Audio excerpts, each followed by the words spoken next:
Welcome to my YouTube channel. In this video we will discuss about Pratihara dynasty. हम BA history discuss कर रहे हैं। इसकी बहुत सारी वीडियोस मैंने ऑलरेडी अपलोड कर दी हैं। आप प्लेलिस्ट में जाके चेक कर लेना या फिर चैनल पे विजिट करके आप देख लेना, ओके। और हमने बीए फर्स्ट ईयर की हिस्ट्री कम्प्लीटली कवर कर दी है और सेकेंड ईयर की ये हिस्ट्री चल रही है। चलिए, सो इस वाली वीडियो के अंदर हम प्रतिहार डायनेस्टी के बारे में डिटेल में डिस्कस करेंगे, ओके। इस डायनेस्टी को गुर्जर प्रतिहार्स भी बोला जाता है। इन्होंने कन्नौज के ऊपर रूल किया था और मिडिवल इंडिया की ये बहुत प्रोमिनेंट डायनेस्टी थी, ओके। बहुत सारे रीजन को इसने अपने एम्पायर के अंदर कवर कर रखा था। चलिए, तो ये जो डायनेस्टी है इसके ओरिजिन के बारे में हमें बहुत सारी थ्योरीज हिस्ट्री के अंदर मिलती हैं, ठीक है। और जो गुर्जर टर्म है जो इस डायनेस्टी के लिए यूज़ की जाती है वो टॉपिक ऑफ डिबेट है, ठीक है। सो कई लोग ये जो टर्म गुर्जर है इसको किसी ट्राइब से डिनोट करते हैं, कुछ लोग इसको क्लैन से डिनोट करते हैं।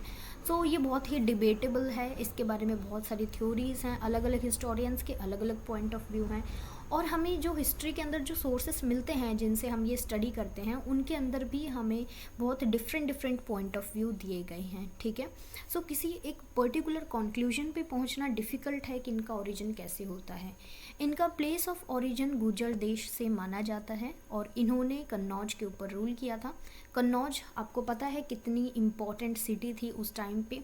जैसे कि जब हमने महाजनपद वाला पीरियड पढ़ा उस टाइम पे मगध कितना इम्पॉर्टेंट था, ठीक है। मगध पे हर कोई कंट्रोल करना चाहता था क्योंकि वो रीजन इतना ज़्यादा प्रॉस्परस था। अगर हम एग्रीकल्चर पॉइंट ऑफ व्यू से देखें, इकॉनमी देखें या कल्चर देखें, सो वो ऐसा रीजन था जिस पे हर कोई कंट्रोल करना चाहता था। और अब इस टाइम पीरियड के अंदर कन्नौज के लिए 3 पावर्स फाइट कर रही थी, प्रतिहार्स, पाल्स और राष्ट्रकूटास, ठीक है। इस वीडियो में हम प्रतिहार्स को डिटेल में डिस्कस करेंगे, फिर पाल्स के बारे में और फिर हम राष्ट्रकूटास को आगे आने वाली वीडियोस के अंदर डिस्कस करेंगे क्योंकि ये तीनों पावर मिलकर कन्नौज को पाने की चाह में बहुत सारी फाइट्स कर रही थी आपस में, ठीक है। चलिए, प्रतिहार डायनेस्टीज़ ने अरब जो एंटर कर रहे थे वेस्ट साइड से, इनसे भी हमारे इंडियन सब कॉन्टिनेंट को इन्होंने प्रोटेक्ट किया, ठीक है। और ये जो अरब आर्मीज़ थी ये मुस्लिम्स थे, ये बाहर से इन्वेजन कर रहे थे हमारे इंडिया के अंदर और ये सक्सेसफुली इनको रिपेल कर पाए थे, ठीक है। अगर हम इनके ओरिजिन की थ्योरीज देखें तो कुछ थ्योरीज़ का ये मानना है कि ये लोग किसी ट्राइब से बिलोंग करते हैं और कुछ जो थ्योरीज़ हैं वो ये मानती हैं कि जब हून्स ने अटैक किया, जो वाइट हून्स थे और इंडियन नेटिव्स, इन दोनों का एक फ्यूजन है जिससे ये गुर्जर प्रतिहार्स बने हैं या फिर ये लोग आए हैं, ठीक है। ऐसा भी माना जाता है कि एक फायर रिचुअल से इनका ओरिजिन होता है, ठीक है। सो बहुत सारी डिफरेंट थ्योरीज़ हैं ओरिजिन के बारे में। सो देखो, बहुत सारी अलग अलग थ्योरीज़ हैं इनके ओरिजिन के बारे में और हमसे एग्जाम में पूछा भी नहीं जाएगा इनके ओरिजिन के बारे में क्योंकि बहुत सारी डिफरेंट थ्योरी, अगर क्वेश्चन आता है तो आप ये सारी थ्योरीज़ वहाँ पे मेंशन कर सकते हो, ठीक है। अब हम बात करते हैं, एक बार मैं आपको मैप के अंदर दिखा देती हूँ कि इन लोगों ने कहाँ पे रूल किया था। इस वाले प्लेस से इनका ओरिजिन होता है। ये जितना भी आपको येलो कलर के अंदर दिखाई दे रहा है, मैं एक बार इसको ड्रॉ करती हूँ। ये वाला जो रीजन है, ठीक है, ये इनके कंट्रोल में था। एकदम से इन्होंने पूरे रीजन पे कंट्रोल नहीं किया, धीरे धीरे ये लोग यहाँ से ओरिजिनेट होते हैं, फिर ये नॉर्थ की तरफ मूव करते हैं और कन्नौज के ऊपर भी इन्होंने रूल किया था और इस पूरे रीजन को इन्होंने अपने कंट्रोल में लिया था, ठीक है। उसके बाद ये जो ग्रीन कलर है ये राष्ट्रकूटास को रिप्रेजेंट करता है और ये जो पर्पल कलर है ये पाल्स जो थे बंगाल के उनको रिप्रेजेंट करता है। सो ये तीनों जो पावर्स थी, ये राष्ट्रकूटास, पाल्स और प्रतिहार्स, ये सब इस कन्नौज के ऊपर फाइट कर रहे थे, इस वाले रीजन के ऊपर। ये चाहते थे क्योंकि जो कन्नौज वाला रीजन है ये बहुत ज़्यादा प्रॉस्परस था। हमने पिछली 1-2 वीडियोस के अंदर इसके बारे में डिस्कस किया। अगर आपने वो वीडियोस नहीं दिखे तो प्लीज़ आप जाके देख लेना, ठीक है। अब हम कुछ इंपॉर्टेंट रूलर्स की बात करते हैं जो इस किंगडम के थे, जैसे कि Nagabhata first. He gained prominence after the downfall of Chavda kingdom. Chavda kingdom के डाउनफॉल के बाद इनका राइज होता है। इन्होंने मालवा में अवंती के अंदर अपनी कैपिटल को एस्टेब्लिश किया था, ठीक है। और इनके टाइम पीरियड के अंदर इन्होंने बहुत सारे मुस्लिम अरब्स को भी डिफीट किया था। सो ये है नागभट्ट फर्स्ट, बहुत इंपॉर्टेंट रूलर हैं इस डायनेस्टी के। इसके बाद हम बात करेंगे वत्सराज के बारे में। वत्सराज इंपॉर्टेंट है, जब हम आगे एक और वीडियो आएगी जिसमें हम पाल्स के बारे में डिस्कस करेंगे क्योंकि देखो जब इनका रूल चल रहा था यहाँ पे, वत्सराज जब रूलर थे उस टाइम पर पाल डायनेस्टी के अंदर धर्मपाल का रूल था, ठीक है, धर्मपाला। सो ये पाल डायनेस्टी के रूलर थे। इन दोनों के बीच में भी बहुत सारी फाइट चल रही थी और वत्सराज ने धर्मपाल को हराया था। इन दोनों पावर्स के बीच में कॉन्फ्लिक्ट था, बेसिकली कन्नौज को लेकर ही था।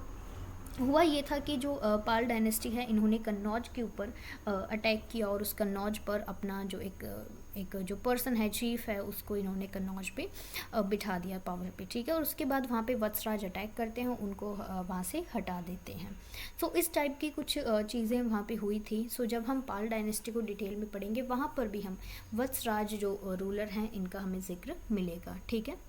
Okay, he extended his dominion to include a large part of northern India. इन्होंने नॉर्दर्न इंडिया के बहुत सारे पार्ट को अपने एम्पायर का हिस्सा बनाया।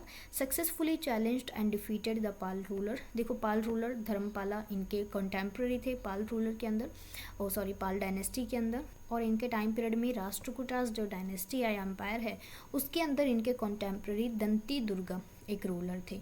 मीन्स जब वत्सराज यहाँ पे प्रतिहार्स के किंग थे, उस टाइम पर राष्ट्रकूटास के अंदर दंती दुर्गा थे और पाल डायनेस्टी के अंदर धर्मपाला थे, ठीक है। सो वत्सराज इंपॉर्टेंट हैं, इनको आपको थोड़ा सा इन पे ध्यान देना है, ठीक है। नागभट्ट सेकंड सबसे इम्पॉर्टेंट और सबसे स्ट्रॉन्ग रूलर माने जाते हैं प्रतिहार डायनेस्टी के। इन्होंने स्टार्टिंग में सबसे पहले इन्होंने राष्ट्रकूटास को डिफीट किया था और सक्सेसफुली राष्ट्रकूटास से अपना मालवा वाला रीजन इन्होंने रिकवर कर लिया, ठीक है। इन्होंने कन्नौज को भी कॉन्कर किया और गुजरात के अंदर इन्होंने सोमनाथ टेम्पल को फिर से बिल्ड करवाया, ठीक है। नेक्स्ट इम्पॉर्टेंट रूलर हैं Mihir Bhoja. Conflict with his brother Dhruva, his younger brother, ठीक है। इनके जो छोटे भाई हैं ध्रुवा, इनके साथ इनके कॉन्फ्लिक्ट रहते थे और इनके अगेंस्ट ये गुजरात के अंदर एक रेड डालते हैं, ठीक है। गुजरात और मालवा वाले रीजन को फिर से ये अपने कंट्रोल के अंदर ले आते हैं, ठीक है। इन्होंने बहुत सारी जो राजस्थान की टेरिटरी है, बहुत सारा जो रीजन है, उसको इन्होंने अपने एम्पायर के अंदर कंसोलिडेट कर लिया, मिला लिया, ठीक है। क्योंकि जो राजस्थान वाला रीजन है, इनके टाइम पीरियड के अंदर जो राजस्थान वाले रीजन के फ्यूडेटरीज थे इनके, वो बहुत ज़्यादा रिबेलियस हो गए थे, ठीक है। सो उनको इन्होंने हराया और फिर से अपनी टेरिटरी के अंदर इन्होंने उनको कंसोलिडेट कर लिया, ठीक है। अगर हम प्रतिहार्स के जो किंगडम की बात करें तो कौन कौन से रीजन्स के अंदर इन्होंने रूल किया था, इन लोगों का जो हमने देखा कि गुजर देश से ये लोग ओरिजिनेट हुए थे और इन्होंने कन्नौज तक जाकर इन्होंने रूल किया था और इन सभी जितने भी टेरिटरीज हैं इनको कॉन्कर किया। इनफैक्ट ये लोग बंगाल के अंदर पाल्स को भी हरा पाए, ठीक है। सो बुंदेलखंड, उसके बाद Dausa east of Sutlej river, Kashmir in north, Punjab, और इन्होंने पाल एम्परर को, जो पाल एम्परर है, उनको भी इन्होंने डिफीट किया। सो इन सभी रीजन्स के अंदर इनका पूरा किंगडम एक्सटेंडेड था, ठीक है। मीर भोज और इमरान एक अरब रूलर थे। इनकी फोर्सेस जो थी उनका कॉन्फ्लिक्ट होता है सिंध वाले रीजन को लेकर, ठीक है।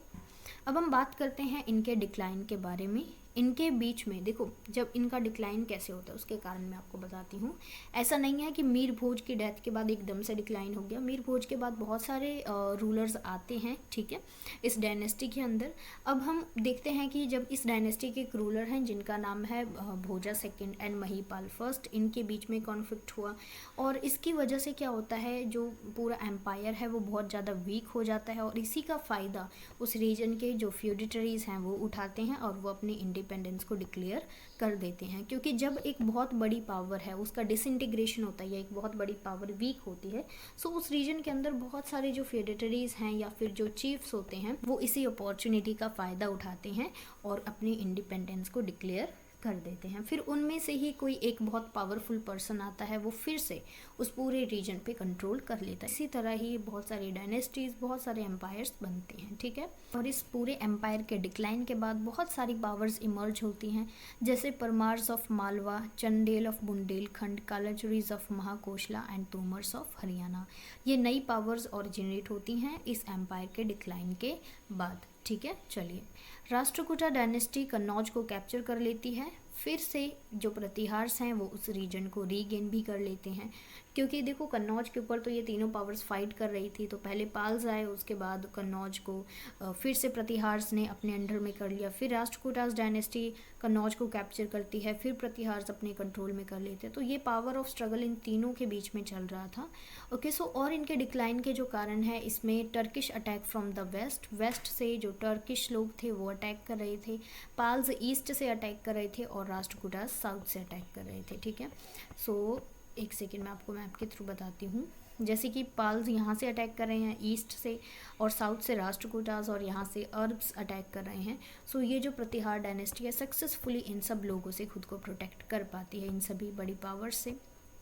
चलिए, सो धीरे धीरे क्या होता है कि राजस्थान में जितने भी फ्यूडेटरीज थे जिनको मीर भोज ने फिर से कंसोलिडेट कर लिया था अपने एम्पायर में, वो लोग जैसे ही ये किंगडम वीक होता है, बहुत सारे बाद में जब बहुत वीक रूलर्स आते हैं, सो ये जो रीजन है राजस्थान वाला, इस पे जो प्रतिहार डायनेस्टी है उनका कंट्रोल फिर से कम हो जाता है। और 10th सेंचुरी के एंड तक आते आते जो प्रतिहार्स का इतना बड़ा किंगडम था वो अब श्रिंक होकर सिर्फ कन्नौज वाले रीजन तक ही सीमित रह गया, और कन्नौज इनका मेन सेंटर ऑफ पावर रहा लास्ट तक, ठीक है। एंड बाद में महमूद ऑफ गजनी अटैक करते हैं और वो कन्नौज को 1018 के अंदर कैप्चर कर लेते हैं, और लास्ट जो प्रतिहार रूलर हैं उनकी भी डेथ हो जाती है। अगर हम इस डायनेस्टी के टाइम पीरियड के आर्किटेक्चर की बात करें, सो इन्होंने महावीरा जैन टेम्पल्स बनवाए, बारदोली टेम्पल्स और बटेश्वर हिंदू टेम्पल्स, ये सारे टेम्पल्स इन्होंने या फिर इनके टाइम पीरियड के अंदर बने थे, ठीक है। सो ये हमने देखा कि कैसे ये कितनी बड़ी पावर का, इनके ओरिजिन के बारे में सबसे पहले तो कुछ क्लियर है नहीं कि इनका ओरिजिन कैसे होता है, बहुत सारी अलग अलग थ्योरीज हैं। उसके बाद जो इंपॉर्टेंट रूलर्स आपको याद में रखने आपके एग्जाम पॉइंट ऑफ व्यू से, उसमें नागभट्ट फर्स्ट, वत्सराज बहुत इंपॉर्टेंट हैं, उसके बाद नागभट्ट सेकंड और मीर भोज, ये इंपॉर्टेंट रूलर्स थे जिनके टाइम पीरियड के अंदर ये एम्पायर बहुत प्रॉस्परस रहा था, ठीक है। सो नेक्स्ट वीडियो के अंदर हम पाल्स के बारे में डिस्कस करेंगे, इस पावर के बारे में देखेंगे, उसके बाद हम राष्ट्रकूटास के बारे में, और फिर इनके बीच में जो अलग अलग फेजेस के अंदर जो बैटल्स हुए थे उन सब को डिटेल में एक वीडियो के अंदर कवर करेंगे, ठीक है। सो प्रतिहार्स के बारे में जितनी भी इंपॉर्टेंट इन्फॉर्मेशन थी वो सारी मैंने इस वीडियो के अंदर कवर की है।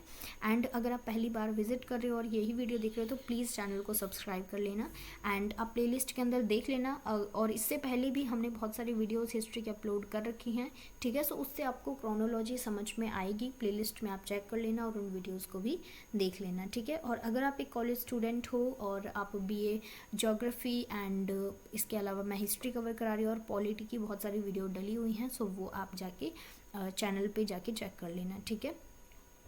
एंड आई थिंक इस डायनेस्टी के बारे में जितनी भी इंपॉर्टेंट चीज़ें थी हमने कर ही लिया discuss. Thank you so much. अब नेक्स्ट वीडियो के अंदर हम मिलेंगे जिसमें हम पाल डायनेस्टी के बारे में डिस्कस करेंगे डिटेल के अंदर। Okay, thank you so much, have a good day.